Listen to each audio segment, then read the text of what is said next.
Welcome everyone to another VITA channel program featuring Peter Pizzi. Today's webinar is going to be the importance of shade communication and photography. Next week will be our last one, which is the pink and white with Peter, same time next Tuesday. Just a couple reminders, those of you who are asking for CE, in your registration, original registration, there is an email address that you can send your request for CE. And also those of you that are registered, you will also receive an email, a follow-up email that will ask you whether or not you require CE, and then you'll just click on that link, and then we will send you either a letter or provide you with the MBC information. We would just need your information, CDT numbers and so forth. Right now, everyone is on mute. So if you do have a question, we usually do a question and answer either throughout the program or at the end of the webinar. So in your panel, webinar panel, there is a question box. So just type in your questions, and then when we get to them, we will answer those accordingly. Okay? So we will begin. Peter, welcome again. Another fantastic week out in the world, and we appreciate your time. This is the fifth one you've done. Almost concluding the 6-week series, but everything's looking good, and appreciate what you're doing for the community, the dental market, and so forth. So I'll turn it over to you, Peter. Thank you so much, and I appreciate you and VITA and our whole team of supporting getting education out for our profession. I think it's really important. Welcome back, everybody. Week number 5, and yeah, it's really hard to believe that the time just flies by, right? As much as we're all kind of going crazy in some ways, you turn around and it's 5 weeks later. So yes, we started 5 weeks ago with diagnostic communication. We moved into lithium silicates and desilicates. We went through some zirconia materials, feldspathic veneers, and today our focus is going to be shade taking and communication. And remember, these were added on. I think I probably would have liked to have started in that area, but the series took on such a success of its own that we decided to add a few more on, and this was one of them. So shade taking to me is a real important part. So that would be our focus for today, is the importance of shade taking, communication, and photography. I'd also like to just throw out everybody that Jim and I were just discussing before we started that we're professionally coming back, and I think we're all not sure of how, when, where, and why, and it's different state to state. So I've also organized a little town hall meeting for this Friday. I invite you all to pop on. You don't have to pre-register. There's nothing fancy about it. It's basically just going to be myself and Daniel Alter and Jason Mazda moderating a group of friends that I invited. And you see the list there on the right side of your screens. And they're people from all different parts of the country with all different size laboratories on purpose. And the goal was to create a forum. So there'll be 10 of us on the screen. 2 doctors also, Dr. Miles Cohen and Richard Sousa. And the goal here is for you to come on, ask questions, and hopefully we give you some answers or insights, tell you what we're doing and how we're planning for the next few months of our work and our retraining and all the interesting things that we're hopefully going to do positively during this downtime. So please join us for that Friday if you're free. So I won't spend too much time here because we have a lot to cover, but we did start week 1, module 1, with the diagnostic communication materials. I hope you remember that the kind of key points there were there's a lot of materials to choose from. I showed you this case was the first case, and I told you I used 5 different materials for it. And remember, I also talked about some nanohybrids and dynamics and other materials that were kind of important for me through that module. In module 2, I went through lithium silicates and desilicates. And I hope I gave you some strengths and weaknesses of both, so you have an understanding that structurally they are a little bit different, and I want you to think of them aesthetically and functionally and not just pick one because someone said to use it. The third module was about zirconia substructure. It was about design, translucency, and I went through a lot of different aspects. And I think one of the keys that I hope you took out of module 3 for me was the importance of not only choosing the right material and design, but using fluorescence inside. And how I use that, I said, as a wash bake with liners or margin materials, I think is something that I can't push you enough to add into your businesses. And I hope in the next few months, I'll be in some of your businesses showing you by hand how to do this again, or maybe even online, we'll see. Last week, we did feldspathic ceramic veneers, and we talked about them in a few different ways. Part of what we talked about was first understanding space. And remember, I said most all restorations are built, or ceramic is built, based on 1.2 to 1.5 millimeters of space. When we're in veneer world tends to be anywhere from 0.3 or 0.4 to 0.7 or 8, 9 tenths of a millimeter. But in general, where we'd like to keep our veneers are 0.2 to 0.5. That's the ideal veneer. That is challenging sometimes if we're really looking to change color, especially if the substructures or the sub-tooth level is dark. It makes it a little more challenging. But also I wanted to make sure you remember that what we did talk about was how I not only think about the veneer itself, but how I think about the levels of value. So cervically is where we have the highest amount of chroma. Middle third is always where the brightest value of the tooth is. And I said the incisal edge was more about the age of the tooth or the effect that you're looking for. And I broke that down for you by showing you a natural tooth. And again, this is what a natural tooth looks like. And this is where I kind of go against the classic guide, because if you look at a classic guide, it doesn't really work this way. And what I mean by that is, if I'm looking at nature, you'll notice the chroma that is in the cervical area. And you're going to notice how the value pops up, and then how the incisal edge shows you the youthfulness and translucencies and mamelons. If I'm looking at this with a classic guide, the way the guide would really work, if I picked, let's say, an A1 tab, it would show me chroma, but it would show me a little less chroma here, and a little less chroma here, and a little less chroma here, and a little less chroma here. So basically, it's a scale of taking away the chroma until I get to translucency. And that's not really how nature works. This is why I'm kind of a fan of the 3D system, because if you look at the 3D guide, it's a little bit more accurate to today's nature. So again, I want to have more value in that middle third of the tooth, more translucency in chroma, more age-oriented. I want to kind of think and break through my restorations that way. And that's why years ago I developed something called the canvas concept, which is where I build that way. I build with chroma, I build with value, and I build based on the age of that tooth. And I've kind of used that system forever. And there's versions of it, and it's different each time, but the concept itself doesn't really change.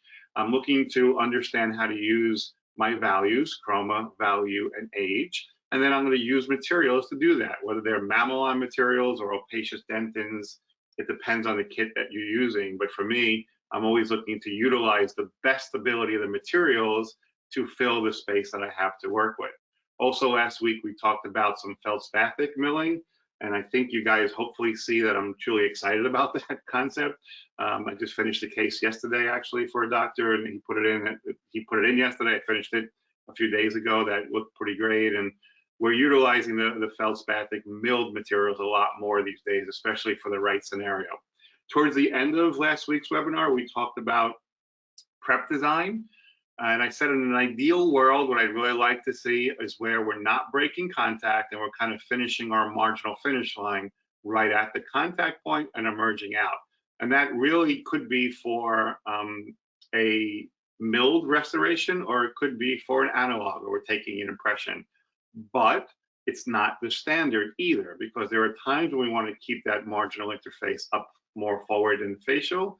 And there are times where we have no choice but to bring it back towards the lingual, like the case I showed you last week. Look at where the preparations are here, and look at why some of them need to finish or can finish by the contact and some can't. So as an example, in this particular case, I need to close embrasure spaces in this area. I can't have a marginal finish line that's on the contact point. It just won't work. So my restorations now have a path to insert, but I also get to close the emergence profiles and fill space a little bit differently. And that was really our focus for last week. A lot of great questions popped up last week too, so I wanted to kind of add some of those in before we dive too far into the photography part. For me, and I want to be clear that these tie together, right? I wish I could just say, here's photography, here's feldspathic, here's veneers, here's implants, here's a, not that easy. Everything is a huge picture. And that's why when I talked about doing this as a series, I wanted it to have a bunch of modules because I did want to touch on a lot of the subjects and show you how they all tie in together. So as an example, if I'm talking about photography or veneers, I'm thinking the same. I'm thinking, what does the face look like? Where is the incisal edge position? What's the coloration that I'm going for? And what is the lip dynamic of that patient? And not only am I concerned about all those things, I'm utilizing the photography to help me do that. And in every case that you deal with, there are always situations that present to you that you have to think through the process. So this is a case I did a few years back, and what's interesting about it is people have become so aesthetically aware of what they think aesthetics are. And I want to be clear about that. What they think aesthetics are. It doesn't mean it's what you or I think about aesthetics.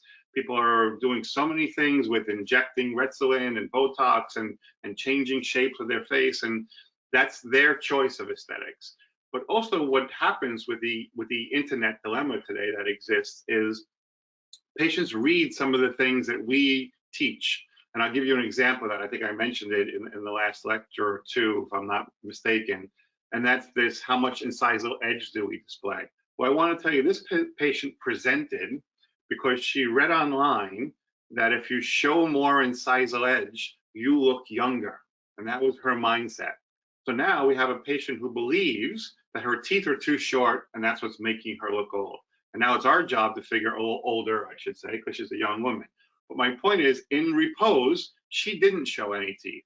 Does that mean we should just give her 4 millimeters? In my mind, no. I'm going to tell you that a lot of times you don't show teeth. And I think some of those hard and fast rules that we set of how much tooth display, I would argue, aren't great numbers. They're basics, but there's always deviations to the plan, and I want you to be aware of that. So instead of going through a whole diagnostic phase and a whole process, one of my doctors actually did the artistry for us. And by the way, I would encourage your doctors to do that. For the doctors that are listening, or for your teammates that are there here today, we don't have to do everything. When you have a patient in the chair, this is where the doctor could take a little composite, flow it themselves, and figure out where they want the incisal edge to be, and then evaluate, will that work functionally? Because that's the part of the equation that we have to be concerned with. And once that's done, actually in this particular case, I didn't put it in for time, but what the doctor sent me, this is actually Dr. Savan Finkel here in New York, he actually sent me the little piece of composite, which I now put on the cast that I had and use that as a reference for designing the incisal edge. So it gives us reference points to where we work from. But I'll move through this quickly as I have more to get to. The bottom line is we're going to go through our normal plan. We're going to look at the face. We're going to evaluate dominant, non-dominant sides, tooth position, what we're changing, what we're not changing. We'll do our diagnostic workup. We'll do our shade communication, all the things that we would normally do. We'll fabricate provisionals based on the wax up, and then I'll fabricate the final restorations, just like I did last week. And these were veneers, feldspathic, and you'll see the buildup was very similar to every other buildup I've showed you, right? I'm managing my chroma, my value, and my transition, and I'm trying to control light. Where I want the light to come through, I allow it to, and where I don't, I stop it. I'll finish that with my enamels, and then we'll move forward to the final veneers. And you can see the color of the dye stone coming through these veneers. They're not the most aggressive veneers, nor should they be. Dr. Savan will place those in the patient's mouth, and you'll see she's fairly happy because now she shows lots of teeth. Now, if I could be slightly sarcastic, I am from New York. Was that the best way to do that? I'm not sure. That's what she wanted. And we're functionally sound that we were okay doing it. If we weren't, we wouldn't have. But maybe the alternative was something different. Maybe it wasn't about lengthening the teeth. And a friend of ours, Dr. Kyle, who's actually wrote a whole great piece about this, Kyle Stanley, has this concept that he has developed over the years. And I'm not saying this is for everybody either. I'm only showing it to you because it's cool. And I want you to think about all the options of what we can do. And in some cases, maybe the right thing for her to do to show more teeth was to pull the lip up and not bring the teeth down. You're seeing so many different options with surgical procedures today, but in the end, this is what she wanted. She's happy. She wanted the white, bright, translucent youthfulness and all the things that she wanted. And I hope we delivered that to her very well. A big question last week was about the alveolar model that I use. And I want to be clear that this to me is a really important process. I'm going to kind of walk you through it quickly. I got about a dozen emails asking me about it. So I just want to give you a quick run through. It's pretty complicated. I'm not going to pretend it's not.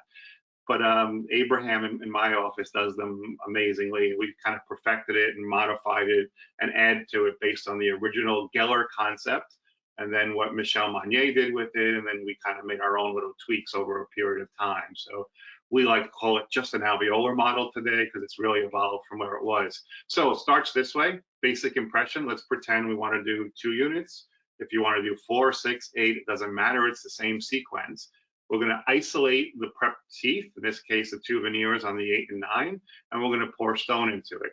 Now, we're really particular with stone, and I can go off on a whole tangent here, but I'm going to stop myself about the importance of stone expansions and shrinkage of the impression materials that we use, but I'll save that for a later date.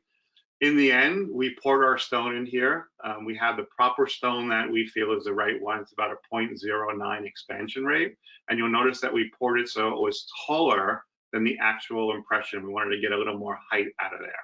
Then when we take that out, you'll see what we have. We have a perfect replica of those 2 teeth. Now is where the hard work kind of begins. Abe's going to take those and he's going to start trimming up the base of those dies. And you're going to notice that as he's trimming them, he's trying to line them up so they're centered between the hard palate and the buccal fold, right, where the lips and finish lines, the way the teeth would be. So we want to kind of get those marginal areas, or let's say the base of the tooth in between those areas. Then Abe is going to cut them in half after he's figured out where they belong. You'll see the line right down the middle, and now we're going to have 2 individual dies. Those dies are then going to get cleaned up, and their cleaning process is a little involved for us. So here's what they're going to look like when they're done. You see how nice and smooth and round they are. And you'll also notice that they have enough stone space on each side to have some strong stone around them. To clean them, we're using something called an Eve polisher. We get it from a company out in Florida called J&L Enterprise. These little polishers, they're kind of amazing because if you notice the stone, you're going to notice that it's actually creating like a very smooth, glossy, shiny feel to it. It is reductive, it can polish away, but it also does it in a very soft way. And that's important for us because we're going to have a die that's going to need to come in and out. Then we're going to also use a carbide burr, a round head carbide burr to make some grooves in there. And that's just going to be for a defining seat when we're done. And we'll just check those back into the impression. So that's going to be what our final impression looks like. But before we could pour that impression, we're going to take those 2 dies and we're going to duplicate them. And this is where it starts to get a little complicated. We're going to set up a little duplicating flask. We're going to use about a 70 shore hardness duplicating material, and we'll duplicate those, and we're going to make a few pours of them. So I'm actually going to have my original dies. I'm going to make 2 extra sets. Set 1 is going to be the set that we're going to use to make the model with, and set 2 is going to actually be for the refractory dies. The 3rd set, honestly, is just a virgin die that we keep in the box and we never touch it again until the very end of the case. The ones that are most useful are here and here for us. At that point, we're going to do a second dupe, and the second dupe will be done based on the die being coated with die hardener and die sealer. So we're providing the spatial distance that's needed for cement and bonding at that point, and we'll redupe these dies, and those will be poured in refractory. And then once that's done, we'll seat those into the impression, the original dies, and that's these, to be clear. These will get seated into the impression, and then the impression around them will be poured. When that happens, we also have the ability now to pour some refractory dies into our dupe. So we're basically covering the whole spectrum. And while that's all taking place, we've also poured a solid cast, and the solid cast is then indexed. And the reason we index it is because we want to make sure we know exactly where the incisal edge position is. This way, when we're done making our refractory cast, we should be able to put any die in and out of it and make sure that the index seats exactly the same. I warned you it was complicated, right? So it's a complicated cast. The challenge is once you do it and once you start working on it, you will never want to work on another one. Trust me. It's really challenging to understand that how nice of a tissue emergence. And I think one of the things somebody asked me last week was one of the struggles I have with the milled veneers is how I'm putting them on the model all the time because I'm so used to my veneer being on the die and it stays on the die and I fire it on the die refractory until I'm done. So it changes how I look at it. So in the end, when we talk about shade and communication and photography, I think we all think of it as how do we pick the shade? And yes, that's an important part of it, but there's so much more to it than that. This is a case I did probably about 10 years ago now, and I found it as I was looking through something. But interesting enough, I put it in because of a question that came up last week. Somebody at the end said to me, well, what do you do when you don't have enough space or you're not sure if you have the room you need or the doctor under-prepped teeth? So my solution was I would show them. And the reason I threw this case in was for that reason. This was one of the first cases I did with this particular doctor. This is what he sent me for shade communication. And by the way, I had got him to just buy a camera. So now that he spent all that money, he was, putting pressure on me to do a good job. And I remember getting the case in and it was a beautiful prep. I was like, okay, let me really nail this. I want to do a great job on it. And then after I started to design it, I realized that the preparation was in the wrong spot. So what did I do? I did an ideal wax up, and then I took an email picture of it and sent it to the doctor to look at. And I said, do you like the wax up? And he said, yeah, it looks perfect. I said, okay, I'll try to get the color right. Oh, but wait.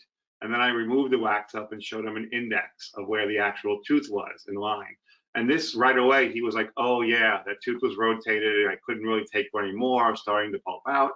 Okay, no problem. But here's what has to happen now. I only have two choices. One, I either have to reduce this prep and give you a trimmer coping and you're gonna have to take a new impression, which could mean that you're looking at a pulpotomy at some point, or I have to bring the tooth out of the alignment a little bit more because I need space to restore. Which one would you like, doctor? And his answer to me was, bring it out if you have to. I don't want to prep any more tooth away. No problem. Well, being a cowboy that you try to be, I tried to do it without. Back then, I used a press material. I don't even remember which one it was. It was about 10 years ago. It was basically a pressed ceramic that I pressed an A1 dent in. And then I used that pressed material and there's a slight micro layer over it. You'll notice that I'm barely putting any ceramic right here because that's where the preparation actually is. And then I'll finish it up with my enamels and colorants and all the things that I would need. And we'll put that in the patient's mouth. And we got a little lucky. The patient was happy, the doctor was happy, and it was kind of a one-shot deal. That doesn't happen very often. But in truth, it was really a combination of a little bit of luck, good photography, and the ability to understand the materials and how to use them and which way to use them. So in the end, if you can look right here, the edge of the tooth is right there. It's probably about 4 or 5/10 of a millimeter away. But we worked it out and got a little lucky, and the patient's happy, and that crown has been in the mouth for 10 years. So let's dive into the photography portion because it's not just about the shade. For me, the first thing I do with photography is I want to look at the face. And the face has a lot of different features to it. We break it down usually with square, ovoid, or tapered, but there's way more than that, especially today. There's such a, in the world, the facial shapes are so different. And I think it's interesting as you start to look at them that we need to be more aware of the facial features because we have to put teeth into that face and make sure we match the teeth that fit with that face. The other challenge is faces are not symmetrical. And I know this is one of the things, and this is my anti-position on all the Botoxing and crazy things that we're doing. I think character, both for men and women, is beauty. And the more of it, the better. Because the truth of it is that's what nature is. That's the beautiful part of it. Trying to make everything look like such a perfect line, to me, does not work very well. And I think a lot of people are getting carried away with it. So I would argue that symmetry is not where we're supposed to be, and the face is not symmetrical. And I hope you can kind of see that with some of the measurements right here, that nothing lines up exactly the same. I would also say that if I put this to real life and I take this face and I put it to a graph, you should know right away that not only do the interpupillary lines not line up, but you can see the two sides of the face are slightly different.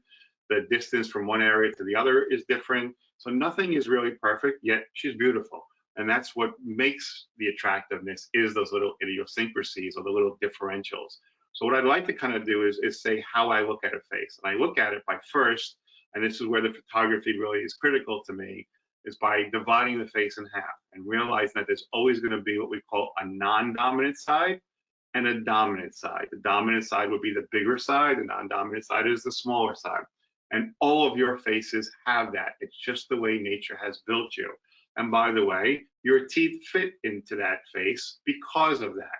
You'll notice on one side of the face, the teeth have a little less space in the buccal corridor, or on the other side of the face, they have a little more space in the buccal corridor.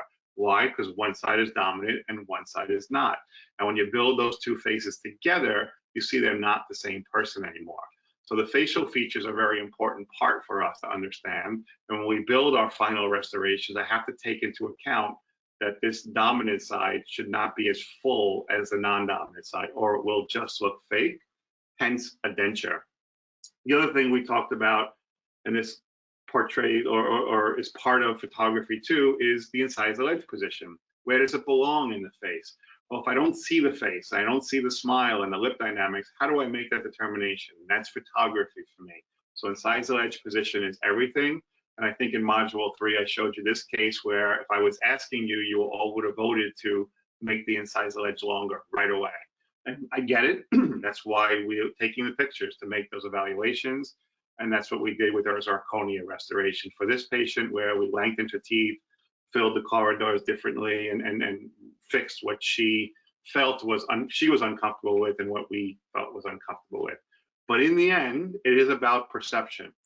And this is where the photography really helps us, because we have to make evaluations about what our patients think is right and what we think is right. And I have to be honest with you, there are many patients who have come to my office and said, this is what I want. And I have to start to say, maybe I'm not the person to do that for them. Maybe I don't want somebody walking around with a block of white toilet bowl looking teeth that look like chiclets and saying, oh, Peter did those, or this lab did those, or my doctor did those. It's not really what I want. It doesn't mean I haven't made very white and very straight. Of course I have. But I also know that there are some lines that I just won't cross because it's not right for the patient. And the phrase that I really like to use, and I want you to kind of keep this in your head because it's so important. Perception is one part, but when you meet a patient, are you going to give them the teeth they used to have or the teeth that they have never had? It's a really important distinguishing part. Why? If you're giving them the teeth they used to have and you're just going to spruce them up, your job is kind of easy. How much space do I need? What materials am I going to use? Can I stay minimally invasive? How much white or brighter do they want to go? Not so horrible. But if I'm giving them the teeth they've never had, that's a whole different challenge, isn't it? Because now I have to say, where do the teeth belong in the face? What is the lip dynamic? How much space do I need? What's the material option? What are they looking for color-wise? Now the ballpark just got a lot bigger for us. We really have to be more concerned about that. So please keep that phrase in your head. Are we giving the patient the teeth they used to have or the teeth they have never had? And when they've never had those teeth, our job is going to be a lot higher risk and a lot more challenging to make them fit into that patient. So it all starts for me with the camera. For me, when you're talking about the camera body, there's a million options out there today. And I have to be honest with most of you guys out there right now, you're lucky. Because when I started working on cameras 15 years ago, they were a fortune, and I had to get little slide films developed every other day, and it was a nightmare what we had to go through. Today, you can get amazing camera equipment for very cheap prices. I can honestly set you up in a dental office or a laboratory for probably about $2,000, and you're fairly set for life. And that's nothing of an investment to have that much quality of material in there. So we'll go through a little bit about the camera body. I don't care if you're Nikon, Canon, or Sony today, who is becoming a player in this market. They're all pretty good bases. And I would tell you, once you get past the $500–600 base range, body range, you're going to be in a pretty good camera. So that's just kind of a standard because of the quality today. And I think it's important that in general, once you get past that number, you're pretty good. I do want to be clear though, the iPhone is not a dental camera. The iPhone is a phone. And yes, you could do a million other things with it. I know you love to take pictures of every meal that you've eaten and post them on Instagram and all the silly selfies and all the things you want to do. Have fun. But please don't tell me that is my dental camera, because it's not. The iPhone has a great camera and it has an even greater video. I would encourage you to use the iPhone to make videos of your patients, but it is not for color communication. It is not designed that way. It's designed for selfies and pictures, which are very nice, but it does not communicate color. Now, the two basic cameras today that you have to really think through are mirrorless cameras. And the reason I even throw those out there, because this is where the market is going. I am still not shooting with mirrorless cameras. I'm looking at a few options right now. Nikon has a new one. Sony has been big on it for years now. I'm still sticking to real base full frame DSL cameras and either Nikon, Canon, whichever one you're comfortable with. The only difference for me is I am shooting in a full frame. And let me just give you the clarifications of the differences.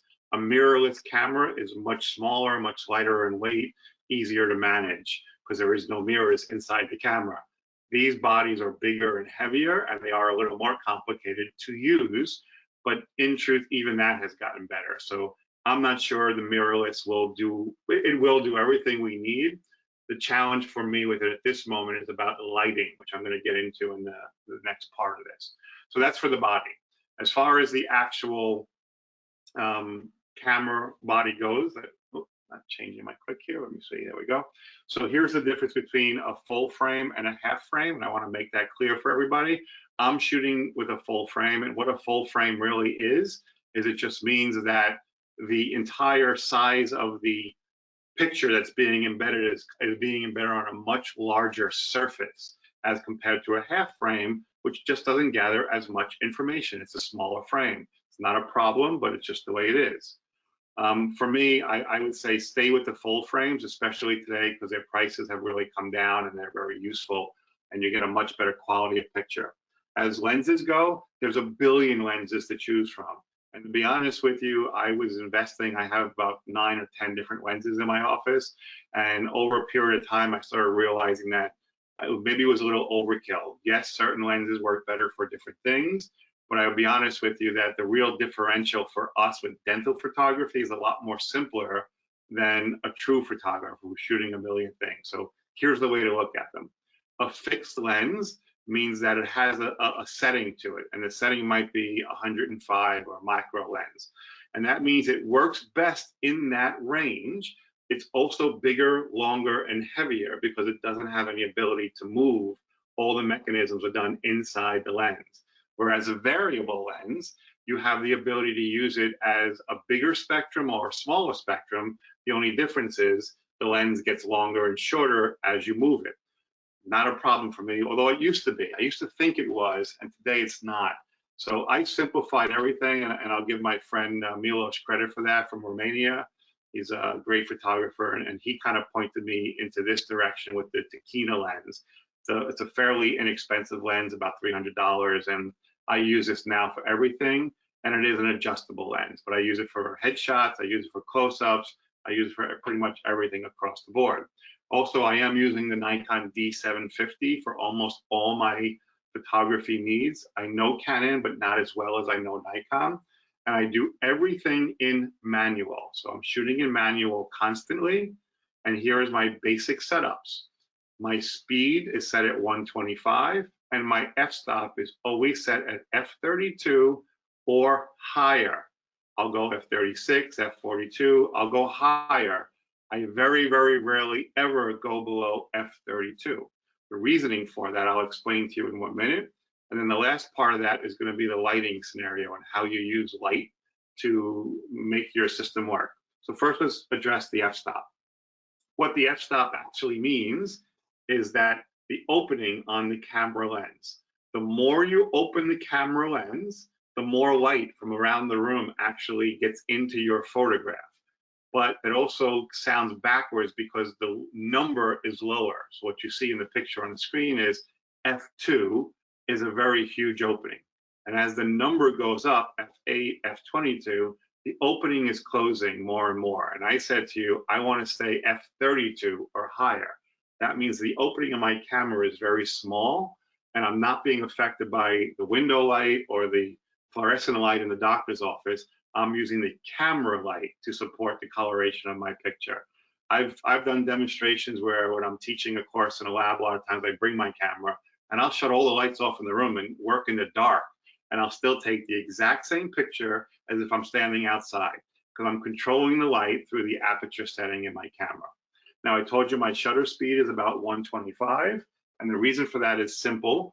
My patients aren't running. I'm not trying to capture them in movement. So being that they're usually sitting still, I don't need the shutter speed to be so fast or so slow. 125 is ideal. My ISO sensitivity, and this is how light comes in and out of the camera besides for the f-stop, is usually either set at 100 or 200. It's 100 for Nikon, 200 for 200 for Canon.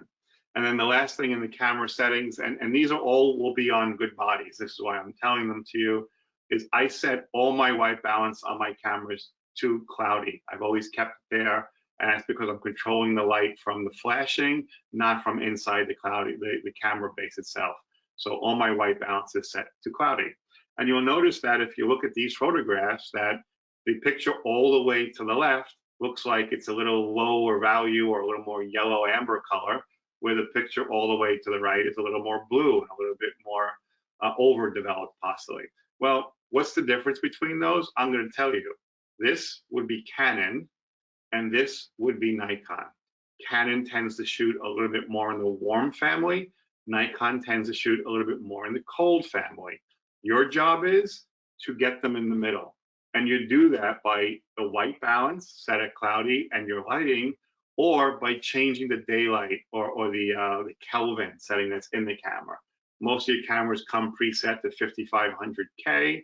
In this particular case, if I'm working with Nikon, I might want to drop that number a little bit, or if I'm working with Canon, I might want to raise that number a little bit to get it to the right position where I can get the right coloration out of the camera. One of the ways we set the cameras with white balance is through what we call a gray card. And here's where my New York sarcasm is really going to start coming out now, because you should notice that the gray card, if you don't know, let me explain. A gray card is the most forgiving, 18% gray, most forgiving color for the human eye, or the retina. And the retina is a muscle like any other muscle in your body, and it wears quickly. So if you stare at something for 5, 10, 15 seconds, the muscle is fatiguing and it's losing the ability to see the definition well. The only thing that really relaxes the muscle is 18% gray. Here's where the sarcasm comes in. You might have seen that on the base of your shade guides. And the purpose of that, and I laugh about it because nobody ever told anybody this, I don't know why, but the goal of it was supposed to be, or maybe because we didn't read the directions either, I'm not sure, but the goal of it was you would utilize the shade tabs next to the patient's teeth, and you would look at that, and then you would drop your eye view down to the gray to relax the retina, and then back up to the shade tab. And that's how you really can get a more accurate shade determination when you're working through. Now, for the color documentation, now the flash becomes critical. And I want to be clear that this is not a dual flash. I know there are 2 lights on it, but it is not considered a dual flash. Why? Because of the relationship of the flash to the lens. That's what really matters the most. It's not about how many lights you have, it's about where they are in relationship to the lens. So I need to get your flashes away from the lens, and this isn't good enough. This is more about what I'm looking for. What is that? A 45-degree angle into the patient. This makes it look like you have to be 20 feet away. You don't. This is my basic camera setup, where you can see the angulation going in at about a 45-degree angle. And that's what you would see in my basic camera setup with my full frame. This is actually an older camera. This is my D200, but today I use the D750 for just about everything. Okay, so not moving here. Let's see. Why am I freezing? For some reason, my program's a little frozen up.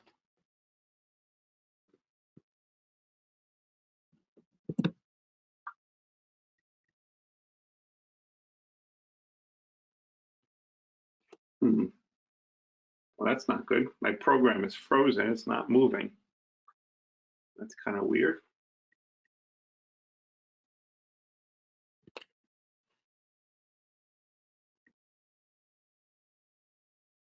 Give it a minute. Hopefully it's going to free itself up, but it looks like I see a little spinning thing there.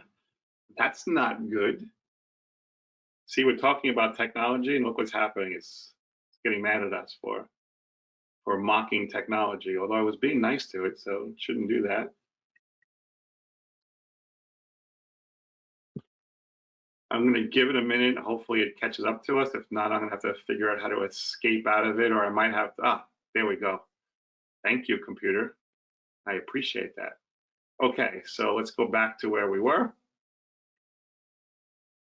So the point here was that I want my camera angles to be at a 45-degree angle, and I also want to be clear that I get it. If I'm shooting surgical cases, if I'm looking for just capturing one tooth or posterior teeth, that I can bring those lights closer to the lens, I'm fine with that. But the majority of photographs that I'm taking are all going to be here with my 45-degree angles. So this is what I call an aesthetic setup or a surgical setup, is basically the way I would look at the two of them. And just to be clear, I want you to see the difference. When I take my photographs from here, you'll notice I do get some shadowing in the back of the mouth. I get that. If you want to photograph the back of the mouth, well, then I'm going to bring those flashes, I'm going to bring those flashes in. Let me go backwards on one. I unplugged my remote control, so I wasn't sure if that was what was doing it. You'll notice that, yes, I'm getting light in the back of the mouth. Well, that's great, but look at the front teeth. Can you communicate color the same when the light source is hitting that? Let me give you a better example of it. Look at the light coming out from a 45-degree angle, where it comes from, and look at the light that comes from directly in front. It changes how you see that. And what that does in tooth world is actually this. When I use it correctly, you're going to see that the heights of the light are hitting on the line angles, or the heights of contour. When I have the light source too close to my lens, the light is actually hitting the center of the tooth, and it's whiting out a lot of what we see on the tooth itself. And this is why the color communication part is so tough for us. The other thing that I encourage all my doctors and technicians to do is never shoot a patient in the chair. It's one of the biggest mistakes we make. You can't get the angulation that you need. And I'd also argue this doctor is using a ring flash, which is another thing that's a huge mistake that I see today. What I want from you is camera angle. And the camera angle that I'd like to see is not below the tooth, but actually even to the flat of the tooth or slightly above the flat of the tooth. And this is a real important part for us, because when the patient is either in the chair or we're shooting up at them, this is kind of the angulation that you will see. When I take them out of the chair and reshoot the photos, that's the difference. And if I compare the two photos, I hope you see a huge difference between what you see on this tooth and what you see on that tooth. Not only surface texture-wise, but color, the translucency, and even my perception, right? Because my perception is this tooth is a shorter tooth. And as I'm building the tooth next to it, I'm going to be thinking shorter tooth. Whereas this tooth doesn't look so short anymore. And now I have a different perception of how I'm building through the case. So for me, I said in the beginning that I like to see you use a linear guide. This guide to me is really where it's at. I actually like this version better than the original linear 3D guide, or the 3D master, I should say. And the reason I think the 3D, one, you didn't read the directions on the classic. You probably didn't read the directions on the new 3D master. So I don't think you're going to read them on the linear, but the linear is easier for me to teach you because it's a real simple system for me. And let me show you how that works for me. One, the first guide basically just has everything I need. 0, 1, 2, 3, 4, and 5. Those are your basic shade groups. And now that I have those basic shade groups and I have my gray that I can check my retina value to, I could put this next to the patient's teeth. I could see where they fall value-wise. Are they in the 0 range or are they in the 4 range? And once I know where their basic value is, well, then I could pick the corresponding shade guide with it. So let's pretend they're in the 2 range. Okay, I'm going to pick 2. And now all I need to do is figure out what two are they? Are they more chromatic or less chromatic? So when you see 2R, what the R really means is red influence. That means I have more red influence in the shade, and red tends to make values be lower. The L, VITA defines it as light. I would argue it's yellow. There's more yellow influence in the tooth, or more light reflection. So it's a higher value that it appears. So two simple steps. I find my value, I find my chroma higher or lower, done. That makes life a lot easier than trying to explain all the rest of it. And then as far as the actual shade taking itself, your shade tab should be even to the facial aspect of the tooth. They should not be in different angles. They should not be on top. They should not be in empty spaces. They should be edge to edge, same plane, flat side towards the face of the camera always. And this is how I really developed my canvas concept over the years, is looking at nature and trying to emulate all the things that I see in there with the camera. And the last thing I'll talk about with the camera is polarize. And this was really invented by Panzos out in Greece. I think a lot of us used polarize before that. We just used it differently, and he put it into a kit and a system, so he deserves the credit for that. Basically, what the polarize does is an additive for your camera. It's basically polarized paper that's set up in a certain configuration over the flashes and the lens. And what the polarization really does is it flattens the surface, it gets rid of any heights of contour or shininess, and it allows you to see more inside the tooth. So as an example, if I'm looking at this stock picture of this, you'll notice that when I'm looking at the picture here, it's a great picture. And yeah, I can see the shade tabs and I have some info, but I don't know how much opacity is there. Where is the translucency? Is that white calcification inside or outside? Look what happens when I break that down to a cross polarized look.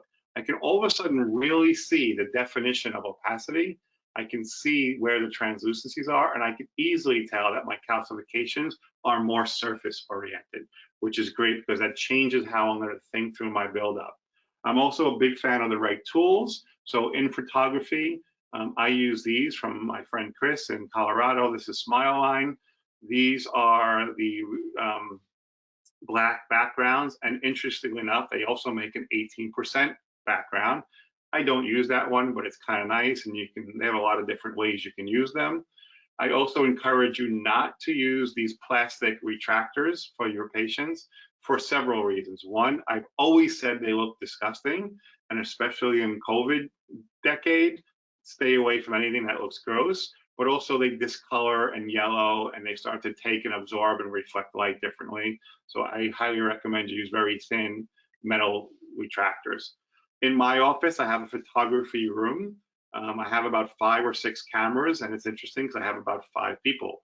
So we all have our own cameras we could pretty much use. And to be honest with you, the only time I use this room is when the patients are done and I want to take some fancy headshots. Otherwise, most of the time I'm using one camera for everything. And I'm also a fan of the Easy Shade. I want to be clear how I use it though.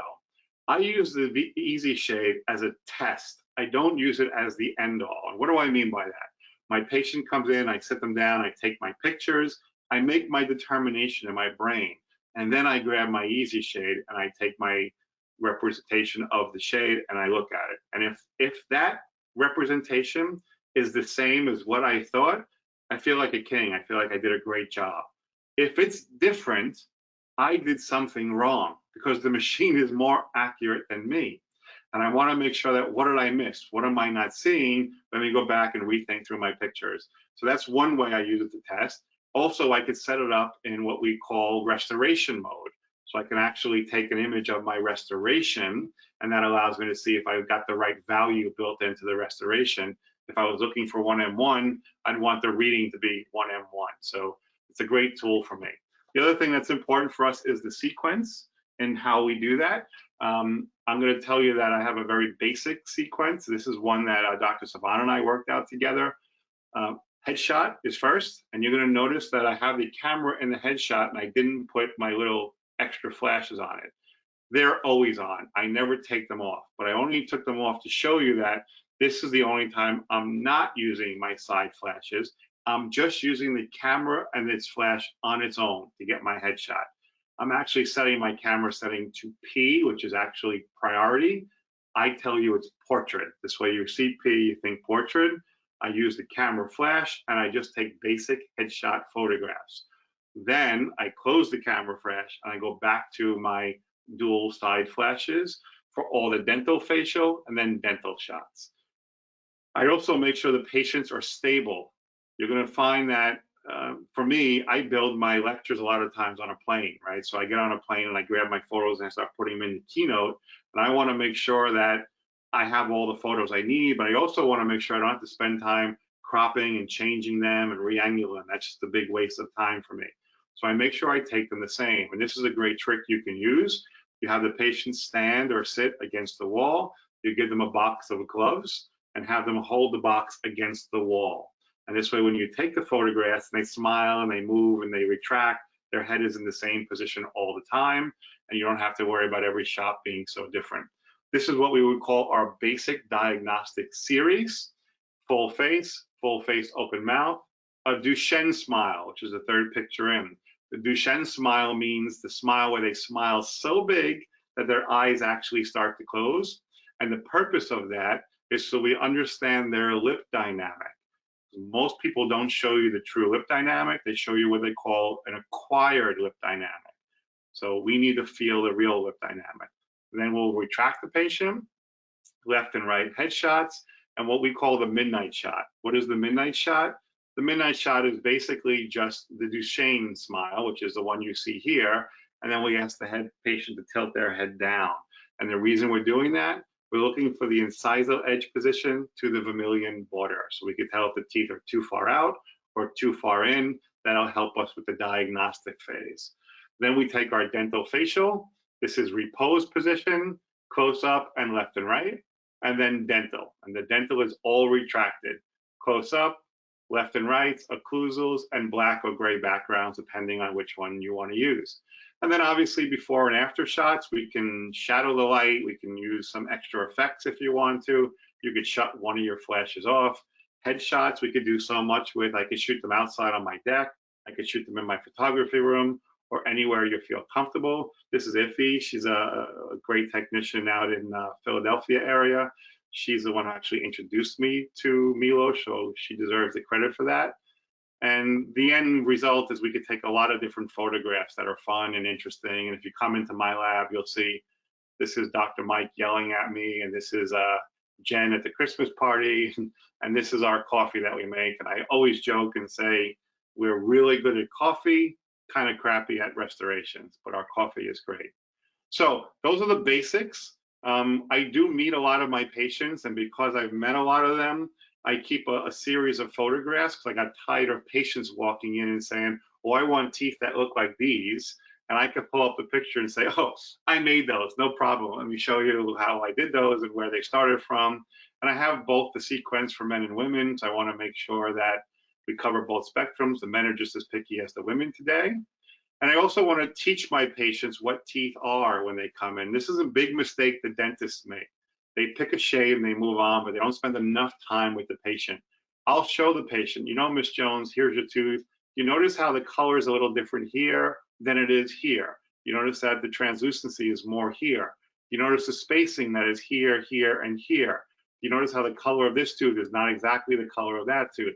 And I'll work that whole process through with them. And I spend 15, 20 minutes explaining all those details to them over and over again. And even as far as the gum tissue, you know, I'm working on a tooth number 9. Well, I'll never make number 9 look exactly like 8. Why? Because the tissue is different. That means one is longer, one is shorter and fatter. It's going to be impossible to make them look the same because of our depth perception. And I have to explain that to the patient. You have 2 choices. Either you lengthen the gingival of the number 9 or get a graft and try to bring the number 8 down. Which one would you like to do? Otherwise, I can't promise you they're going to look exactly the same. And even with spaces and surface topography, this is probably one of the first single centrals I did 15 years ago for Dr. Nahr in New York. And we didn't have the communication that we have today, but we got a little lucky. Is it perfect? No, it's not, but it's close, right? We got what we wanted out of it. And I actually remember how happy he was, because he said the patient brought him a bottle of wine the next day and said it was perfect. And the wife said, I think, why didn't you make it white, right? And that's always kind of the challenges of what the patient wants. The other part of the challenge is not only the color, but the space that we deal with. In another case I pulled out from years ago, you can see here that this patient clearly had a diastema at some point. But when somebody made him a restoration, they filled it.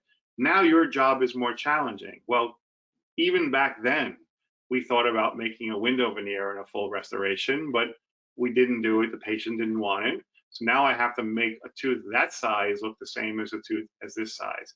You can see beautiful preparation. Look at the amount of space. You can see how well the doctor managed his end and gave everything that was needed, beautiful margins and finish lines.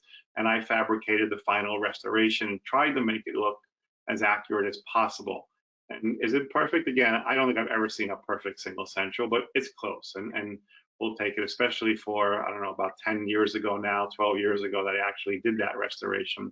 And just so you're clear, that tooth had no mamelons. So I didn't build it the way I would normally build my mamelons. I still broke it up into zones, chroma, value, and age, but I didn't really have to build the mamelons. And I did that tooth as a metal ceramic crown years ago, ceramic margin, 1 dentin, 2 dentins, some transition dentins, or transport dentins, depending on which system you're using, and then some enamels and so forth. And I covered it up and finished the restoration. And that was done by a friend of mine out in White Plains, Dr. Lenny Cobrin. I'm going to show one of his cases next week in the implant world. In the end, what's the importance of the photography? It really comes down to not only the facial feature, but it also is when we're really looking to match color and information. So for me, that's about always single centrals, 2 units, 4 units, and understanding where the teeth belong in the patient's face. And this is just another single central. That's a natural tooth, by the way. I know sometimes people think it's an implant abutment, but it's not. It's actually a natural tooth with a feather edge margin, by the way, which I do not recommend ever if you don't have to do it. It makes it very challenging for us as ceramists to make that work. And you can see that when I slide that in the patient's mouth, it looks fairly good. I also took an easy shade graft of it to evaluate the value. And when I'm all done with it, it's all finished, I'll shoot it under polarized, because I'm trying to make sure that I built it the right way. And the polarized doesn't lie. It always shows me what's there and what's not there. So that's my module 5 on photography. Next week will be our final session. I'm actually going to kind of miss hearing from all you guys. So hopefully we'll get back to some sort of more teaching or seeing you face to face soon. Next week will be module 6, and that'll be implants in the pink and white. Maybe we'll have a boozing party or something, since it'll be our last session together. Today's is all about the photography, the shade communication. So hopefully, I think I'm about on time. Ooh, I'm running a little late, actually. So Jim, if you have some questions, feel free to open them up. And thank you guys for being with me for module 5. Yeah, thank you again, Peter, for another exciting module. Learned a lot of information. I like it how you emphasize using the multiple shade tabs in the picture. A lot of good stuff, a lot of good tips. And I want to thank all the people that have attended this VITA Learning webinar featuring Peter Pizzi. You can start throwing in some questions if you'd like. I do want to remind, I'll get to the questions in a second, but I do want to remind everyone that, as Peter mentioned, next week, the pink and white, that's going to be an exciting, with implants, it's going to be an exciting webinar as well. It's the same time as next week. Be going over implant biology, soft tissue management, use of pink ceramics, and so forth. Those of you who want CE, whether you're a dentist or a laboratory technician, you will have receive a follow-up email from the education department, in which you will have some links that you can click on, and then that'll direct you and instruct you on how you can get your CE. You can also, if you've missed any of the webinars, we've also posted these webinars on our VITA North America YouTube channel, and also as the Facebook and through Twitter and Instagram. So please visit those, and then I hope to have everyone join us again next week. So we're gonna open it up to questions, Peter. And the first one we have is from Santosh. Great work, balanced images. Do you prefer twin flashes with light modifiers? So yes, good question. So I use twin flash for every shot I take, primarily except full face shots. And I do use a modifier on the edge of the facial of my lights. And the modifier that I use is either toilet tissue, 1 or 2 ply toilet tissue, just to diffuse the light a little bit, or physical little tiny boxes, which I also can use, like light boxes. The only negative with the light boxes are they do shift the color spectrum a little bit, so you have to get used to that. They do look nice as far as for presenting, but I think in an ideal world, you're better off sticking with either a polarized filter on the actual flashes or just a little toilet tissue to soften the light and make it not so harsh. All right. We have another one from Martin regarding the refractory. A couple questions on the dye fabrication. What type of refractory material do you prefer? So the refractory material is GC's Orbit Vest. And then what do you use to sandblast the refractory dye? Is that glass beads or is it aluminum oxide? When I'm devesting a refractory veneer, I grind out most of it with a medium grit diamond burr until I get pretty close to the surface. And then I microabrade with glass beads at about 2 bars of pressure the rest of the material out, not sandblast. If you use sandblasting sand, you're actually eating away at the inside of the ceramic. So you want to use glass bead for that, very important. So a question about from Santosh, referring to diffraction, the sharpness of the image beyond an f29 step, you kind of lose some of that sharpness, and he's wondering whether or not you agree with that or not. I'm not sure if you're reading it right or just the way it's coming across, but let me explain. And I didn't hit the point because I was rushing a little bit. When your f-stop is f32 and your opening is smaller, that means the picture that you actually take is very sharp throughout the entire picture. The more I open the f-stop, the more outside light comes in, the more the focus of the picture stays in the center. And as I go further out to the edge of the picture, I start to lose some of the definition of the picture. So I get a much sharper picture with a higher f-stop number. It's kind of the opposite of the way it would sound. And I still have the ability with a adjustable lens to come in and out. So I'm controlling the light and getting the most sharpness I can out of the photograph. All right, I think the answer was completed the question, the comment. About the Easy Shade, that electronic shade measuring device, there's a question about whether or not that can completely replace the manual or visual shade taking process. And I would say no. I think it's a great tool to have. It's really, I don't want to call it as simplified as a densitometer, but in general, it's taking a measurement of space and depth and color, and it's a great tool. And I use it a lot. And I'll be honest with you, like I said, if I take all my information and then I use the Easy Shade and the Easy Shade says something different, I usually think I've made a mistake. I don't think the machine's made a mistake. So, but remember, the Easy Shade doesn't give you bells and whistles, right?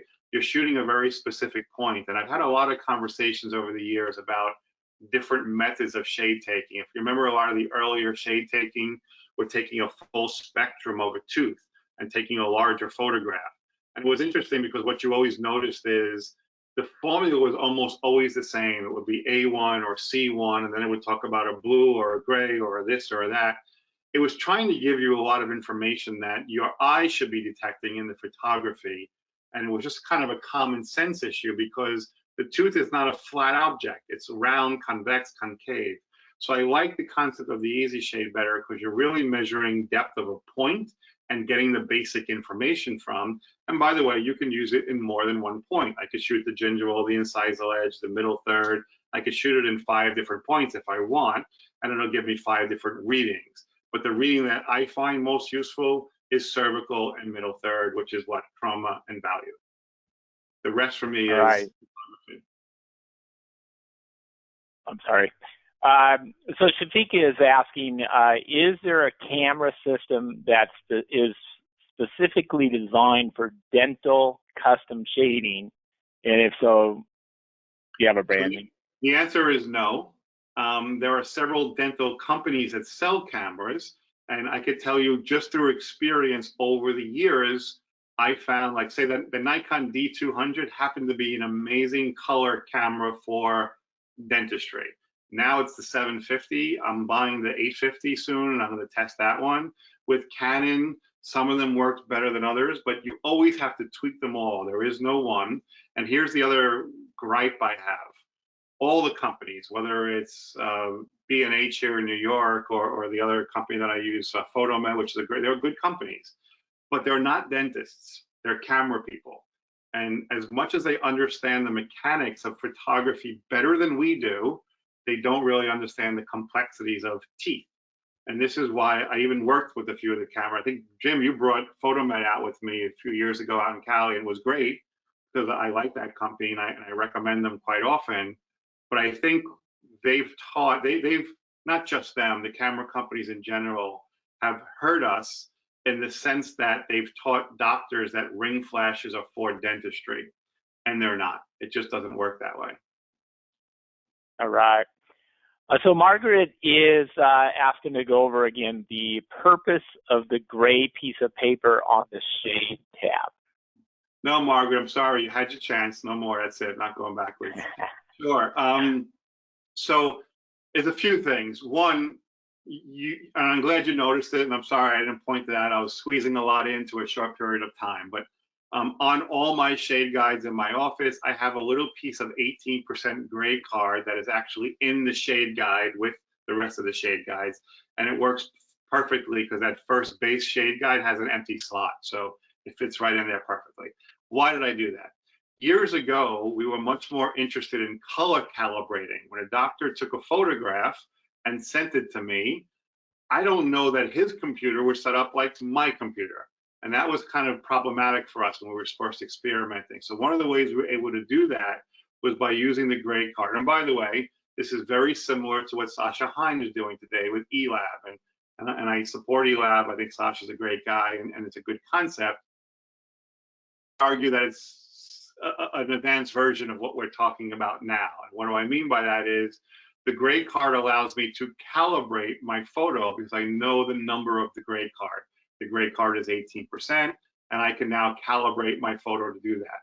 Now, here's the problem. Do I do it?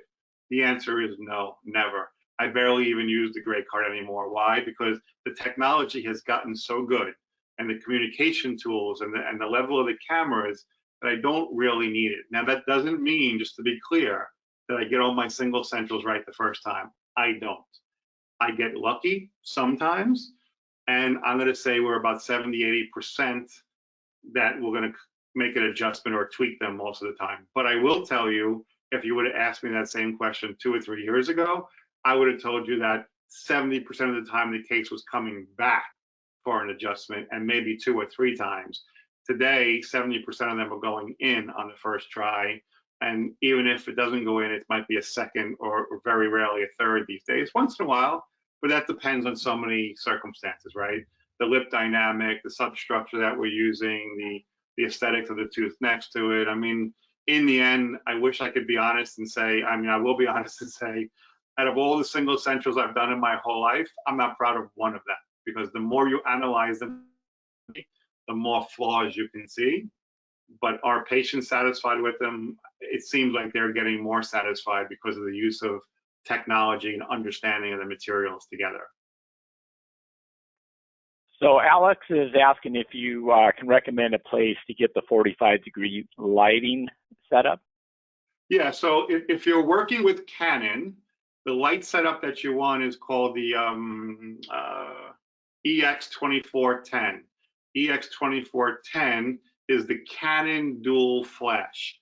Now, the reason I'm not a Canon fan is because the Canon has wires on it and it's not wireless. So I don't really like that, which is kind of what pushed me to Nikon. Nikon sells two different versions of it. They have what they call the R1C1, and you can Google those. PhotoMed has them, B&H has them, but you don't really need to buy the kit, because if you have a good body today, the body will control the flashes. And the flashes that I use are the SB200. I actually have a bunch of them. I have two on my camera, but I also have one or two of them that I just keep on the desk next to me. And if I want to take a shot of some of the photographs you might have seen where I have the light coming from behind the teeth, I just put a flash behind it and take the picture. So the wireless concept with the SB200s in Nikon world, I think is kind of the best. And that's why I kind of became a Nikon guy, I think. B&H, Ralph, PhotoMed, by the way. sorry. Ralph is asking whether or not you ever use a tripod, or do you just freehand it? I pretty much freehand it. I do have tripods for different things. If I'm really, really shooting macro, like a photograph like you see on the screen where you're really trying to get that tight in detail, a tripod or a stick that you can rest the camera on works well. But I gotta be honest, I'm lazy and impatient, and I hardly ever use one. So Peter, you mentioned your town hall live forum going on. A couple of questions are, how do the attendees, how can they look into it? Where do they get the information to join? I had it on that first slide. I'll go back to it, and it's free. There's nothing to it. It's just, here it is, InsideDentalTech.com, IDT Live Town Hall. It's 2 o'clock on Friday, and I'll moderate a bunch of good friends of mine that will basically hopefully answer any questions about going back to work and starting up again and all those little details. That'll be this Friday at 2 o'clock. You don't have to pre-register. You could just sign on.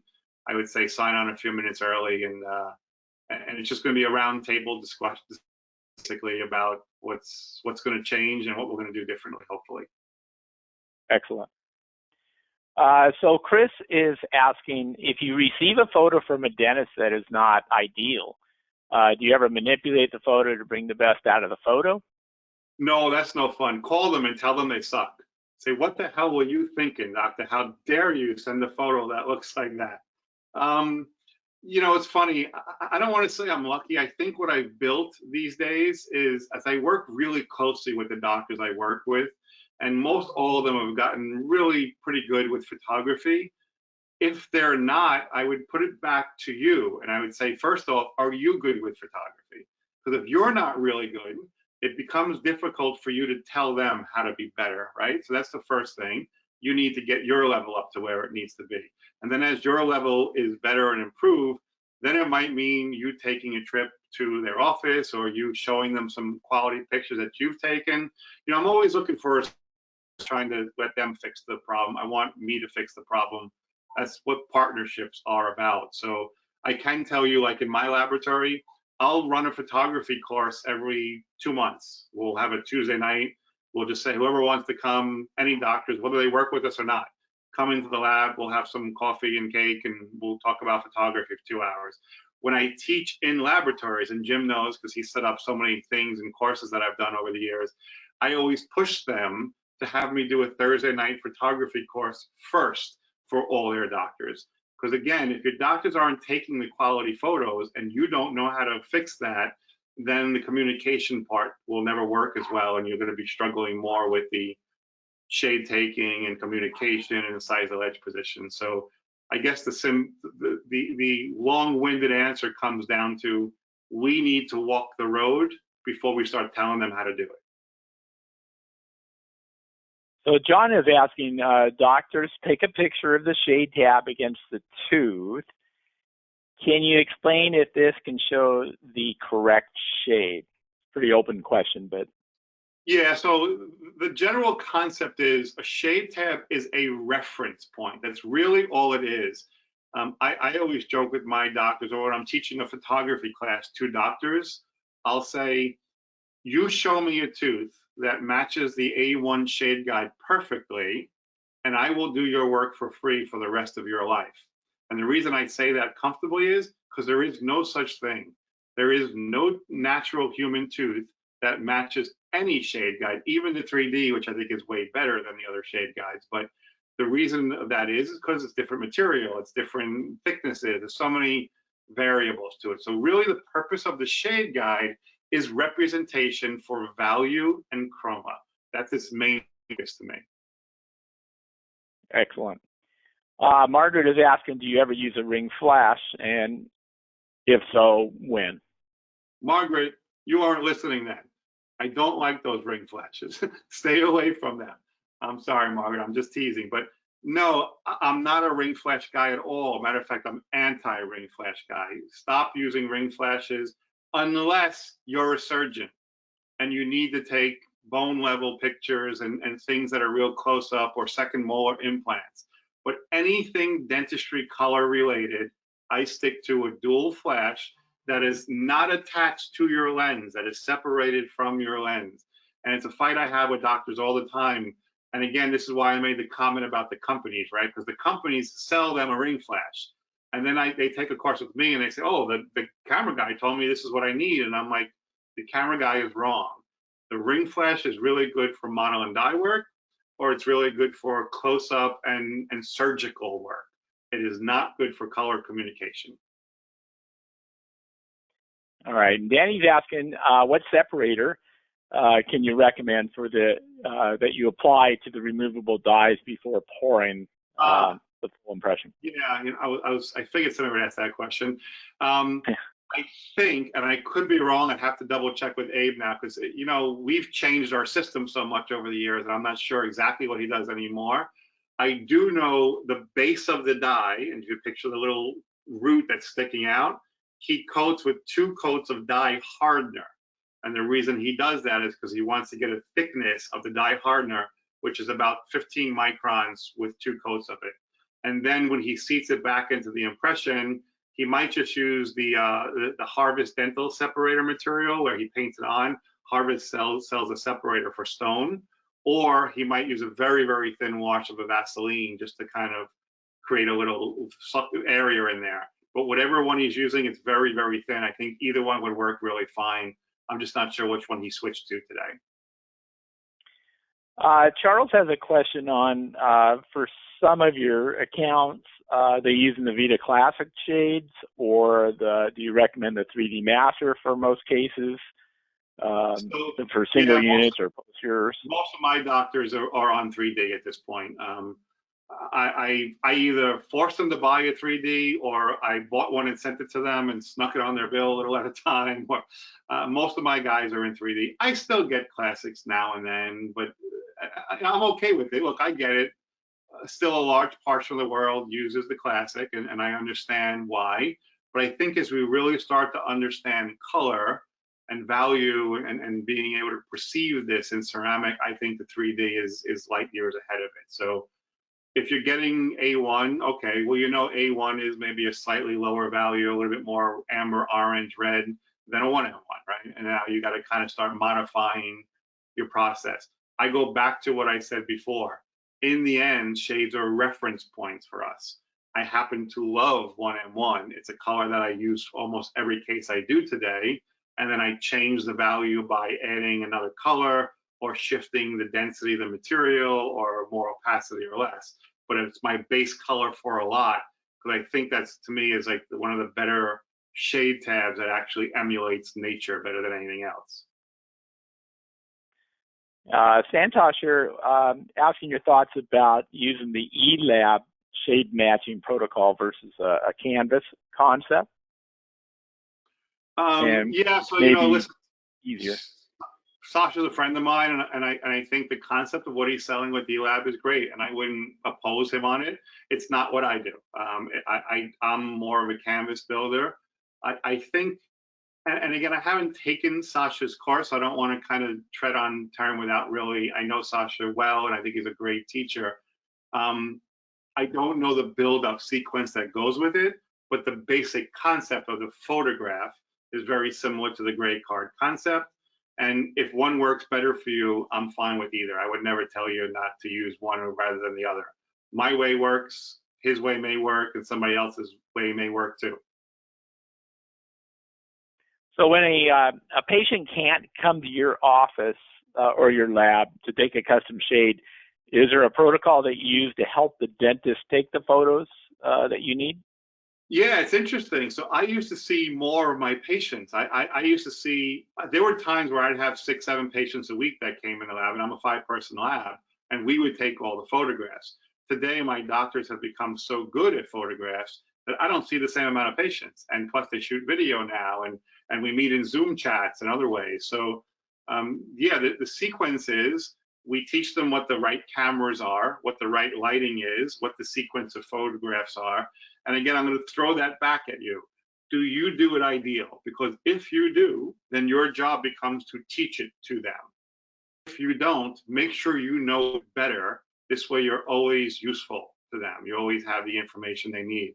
And we've done things as far as running the photography courses or printing up sheets of a diagnostic photo series, a provisional photo series, of this photo series. Now, do we do it all today? We don't. And actually, that's probably one of the things we're going to work on more during this time off with our team. But in general, we want to get the information out of them, and we have to kind of control the standards of how it's being done. So Farzad has a question about contacts, opening or not.